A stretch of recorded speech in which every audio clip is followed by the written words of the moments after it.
গ্রেডটা কয়টা হবে এটা এখনো বলা যাচ্ছে না, যদিও বিভিন্ন কর্মচারী সমিতির পক্ষ থেকে তারা বিভিন্ন দাবি নিয়ে ইতিমধ্যে একটা খসড়া করছেন, কেউ মৌখিকভাবে জানিয়েছেন, আবার লিখিতভাবেও দিবেন। এখানে কেউ কেউ বলছেন যে গ্রেড 12টা হতে পারে, 15টা হতে পারে, তাহলে সবাই 20টা থেকে ভেঙে কমানোর পক্ষে আসলে কথা বলছেন।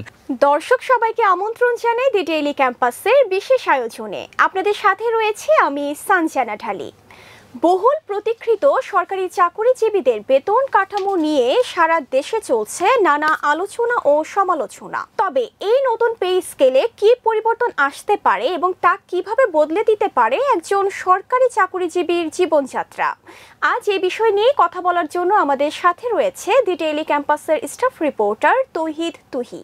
ভাই, আপনাকে আমন্ত্রণ জানাই আমাদের আজকের আয়োজনে। আপনাকে ধন্যবাদ, দর্শক শ্রোতাদেরও ধন্যবাদ।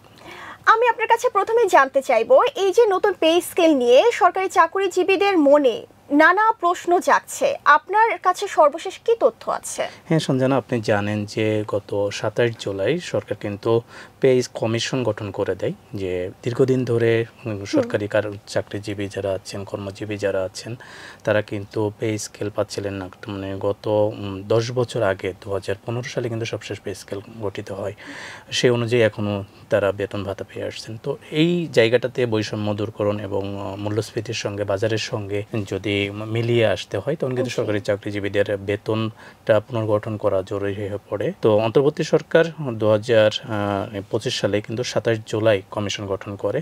কমিশন গত 14 আগস্ট তাদের প্রথম সভা অনুষ্ঠিত হয়। তারা সেই সভায় বসার পরে কমিশনের যে মেয়াদ আছে, এই প্রথম সভার পরে কিন্তু 6 মাসের মধ্যে তারা সুপারিশ করবে সরকারের।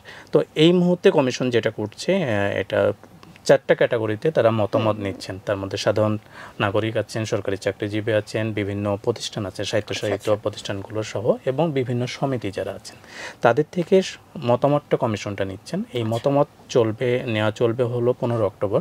এরপরে 16 অক্টোবর থেকে তারা পর্যায়ক্রমে বিভিন্ন সমিতি বা অ্যাসোসিয়েশনের সঙ্গে বৈঠকগুলো করবেন। এরপরে তারা সুপারিশের কার্যক্রমগুলো শুরু করবেন। আচ্ছা, বেতন বৃদ্ধির বিষয়ে কি ভাবছে কমিশন?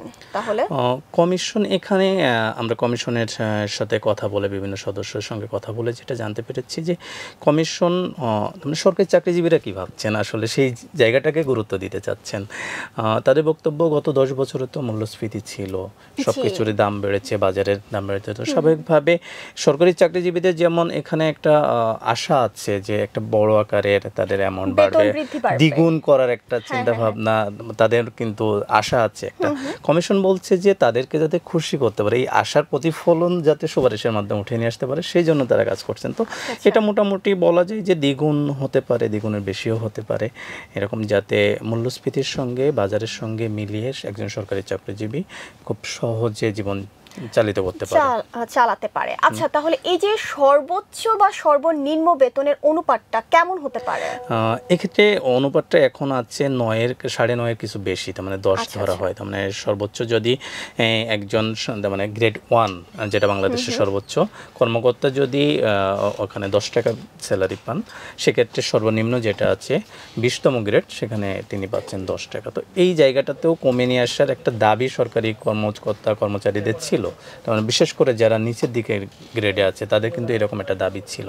তো কমিশন সেটাকেও আমলে নিয়ে চেষ্টা করছেন, যে বা তাদের চিন্তায় রয়েছে যে এই দূরত্বটা কমে নিয়ে আসা, এটা 1:8 হতে পারে।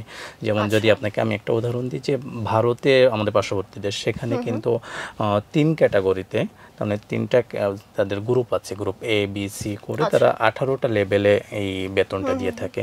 তো সেই জায়গা থেকে কমিশন চিন্তা করছে, যদি এই জায়গাতে আরেকটা প্রশ্ন চলে আসে, যে গ্রেডের যে জায়গাটা, গ্রেড গ্রেড ভেঙে কমানোর একটা বিষয় কিন্তু সরকার, এই কমিশন তারা চিন্তা করছেন যে সুপারিশ দেওয়ার।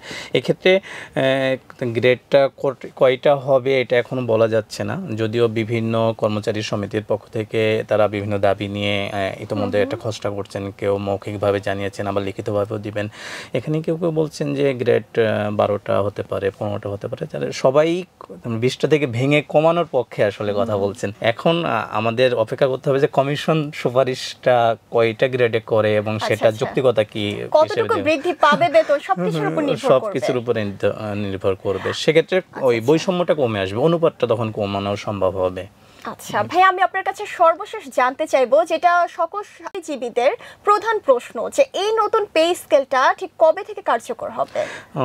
যেটা আমরা জানতে পারছি এখন পর্যন্ত যে বর্তমান অন্তর্বর্তী সরকার চাইছেন যে যেহেতু 6 মাস সময় আছে, আমরা যদি আপনি দেখেন যে আগস্টের 14 তারিখে প্রথম সভা, সেখান থেকে ধরি তাহলে ফেব্রুয়ারি 14 তারিখ আমরা 6 মাস আগামী বছরে 26 সালের।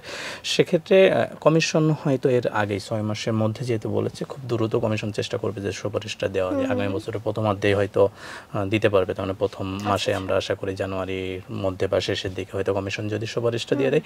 সরকারের যেটা টার্গেট, অর্থ উপদেষ্টা ইতিমধ্যে এটা ডিসক্লোজও করেছেন যে সরকার চাইছেন যে আগামী নির্বাচিত সরকারের কাছে ক্ষমতা হস্তান্তরের আগেই এই কমিশনের সুপারিশটা অধ্যাদেশ জারির মাধ্যমেই হোক বা এটাকে কার্যক্রমটা শুরু করে দেওয়া হবে, এটা ইমপ্লিমেন্টেশনটা করার জন্য সরকারের জায়গা থেকে চেষ্টায় রয়েছে।